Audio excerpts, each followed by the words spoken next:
Hi hello welcome to my channel spice and smiles. అందరూ ఎలా ఉన్నారు?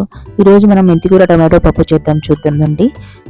ఇది అన్నంలోకి పప్పు చపాతీలోకి చాలా బాగుంటుంది.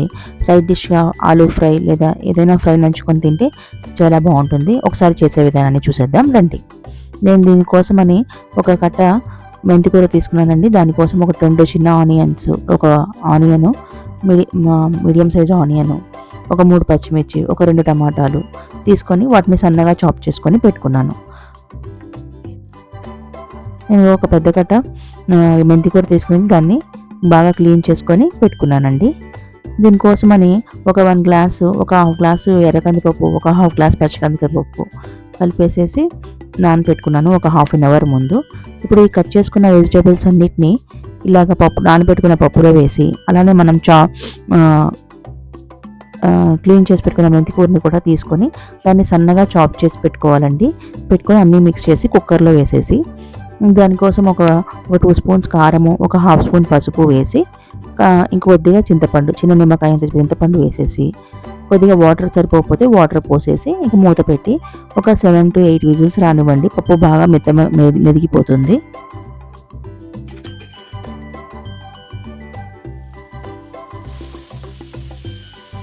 ఫస్ట్ది విజిల్కి వచ్చేసరికి ఫస్ట్ది హై ఫ్లేమ్లో పెట్టి మిగతావి లో ఫ్లేమ్లో పెట్టి ఒక 5 to 6 విజిల్స్ రానివ్వండి. ఇలా అయితే పప్పు బాగా మెదిగిపోతుంది.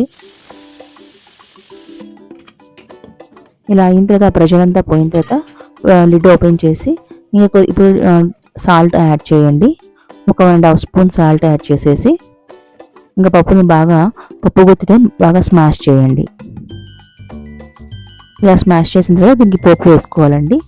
ఒక గిన్నెలో ఆయిల్ వేసి అది బాగా హీట్ ఎక్కనివ్వండి. ఆయిల్ బాగా హీట్ ఎక్కిన తర్వాత ఒక 4-5 వెల్లుల్లి రెమ్మలు తీసుకొని సన్నగా దంచేసేసి ఆయిల్లో వేయండి. అది హీట్ ఎక్కిన తర్వాత పోపు దినుసులు, కరివేపాకు, అలానే ఇంగువ వేసేసి అవి బాగా వేగిన తర్వాత మనం ఇలా స్మాష్ చేసుకున్న పప్పును వేసేసి మిక్స్ చేసేసేయండి.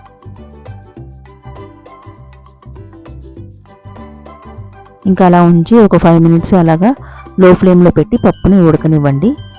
ఇంకా ఫైనల్గా కొత్తిమీర వేసి ఇంకా స్టవ్ ఆఫ్ వేసేయండి. ఈ విధంగా మెంతికూర పప్పు రెడీ అవుతుందండి. దీనికి సైడ్ డిష్ ఆలూ ఫ్రై ఏదైనా నంచుకొని తింటే చాలా బాగుంటుంది. ఈసారి ఈ విధంగా ట్రై చేసి ఎలా ఉందో తప్పకుండా నాతో షేర్ చేయండి. ఈ వీడియో నచ్చితే తప్పకుండా లైక్ చేయండి, షేర్ చేయండి. ఇలాంటి రెసిపీస్ కోసం మన ఛానల్ తప్పకుండా సబ్స్క్రైబ్ చేసుకోండి. ఉంటాను, బాయ్.